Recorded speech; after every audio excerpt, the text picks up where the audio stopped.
And call it. 8 Alpha, take 1. Okay, and roll camera. Action.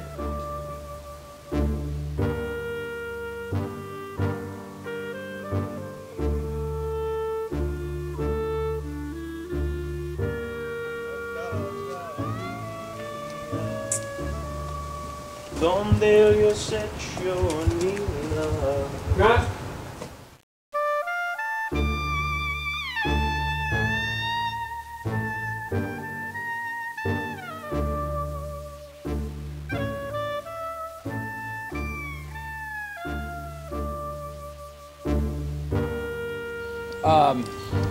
These are where, this is where it all happened, in that house right there. That's where the affair occurred. And Rebecca Manischewitz and Chaim Manischewitz used to live right there.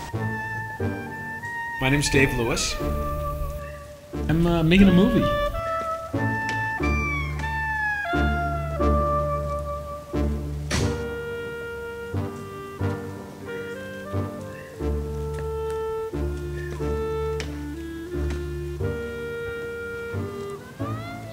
Spaghetti and Matzoballs is a short film that is conceptually part of a feature film, and it is a good part of Act 1 of the feature. It starts in 1969 where the affair occurs and goes up through the early 80s where the main character is 13 years old and finds out that in fact, he finds out who in fact his real father is, and he goes through this sort of cathartic experience. It's a foolishly fun story about a kid who cannot figure out his genetic background, which is exploding out of him like adolescent hormones. That's me. I'm Justin Sorvilla. Justin clearly looked the role. Is it comfortable? No. In fact, it isn't. I needed a kid who looked very Italian, who looked a little like a 13 or 14-year-old mobster might look. And when I met him and auditioned him, it was clear that he had the talent to do the role as well. I practiced a lot with like a lot of Robert De Niro movies, and My Blue Heaven was a huge influence too. But Vinny, of course, Vinny was quite a character. Vinny clearly left his mark on the neighborhood. I am Vinny Rigatoni. My son is going to be playing with all his friends and whatnot, and is kind of monitoring everything, getting paid, and I'm basically in the background watching him.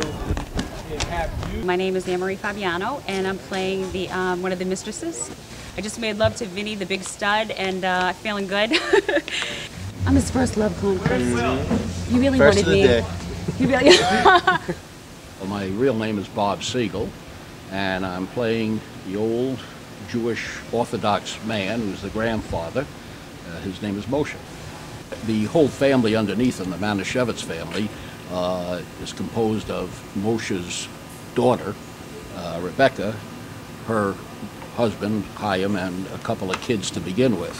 My name's Rachel Rosner, and I play Rebecca Manischewitz. The people around her aren't quite as fun, especially her husband. I'm Paul Blumenfeld, and I play Chaim. I am the cuckold. Rebecca is a very dutiful wife. Horrible wife. She's a risk taker. The infidel. She's got a fire inside of her, and she can't suppress it. Had the bastard child, Joshua, when she met Vinny Rigatoni. Every now and then she has to break out, like break the rules. So, every now and then it sort of explodes out of her, the need to do something counterculture. I started to read the thing. I was beginning to wonder, is this a porno film of some kind? Because the way it starts.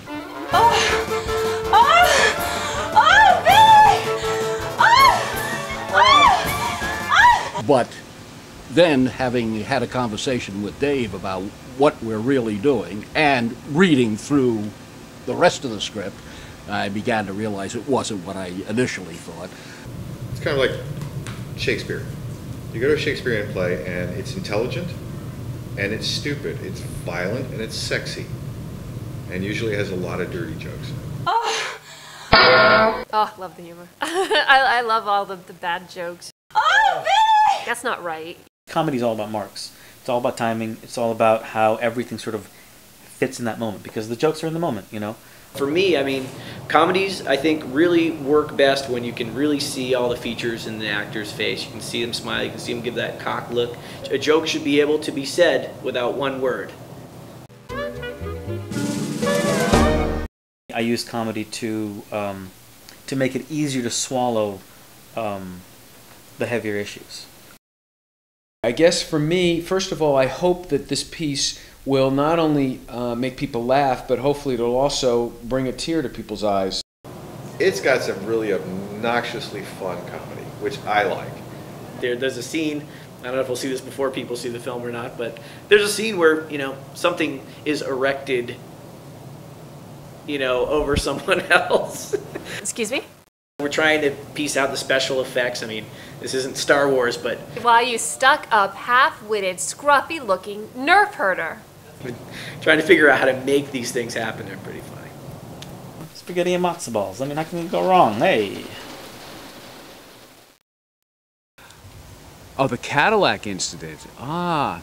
I don't really like to speak about these sort of things because it's somewhat embarrassing, but we had the pleasure to have an owner of a Cadillac whom I stopped in the middle of the street in front of the Museum of Science, actually. A nice 73 red Caddy, it's gorgeous. So anyway, it's pouring rain, and I'm backing the car up. I wanted to test it out to make sure the car was all right. And I back it up right over a tree stump.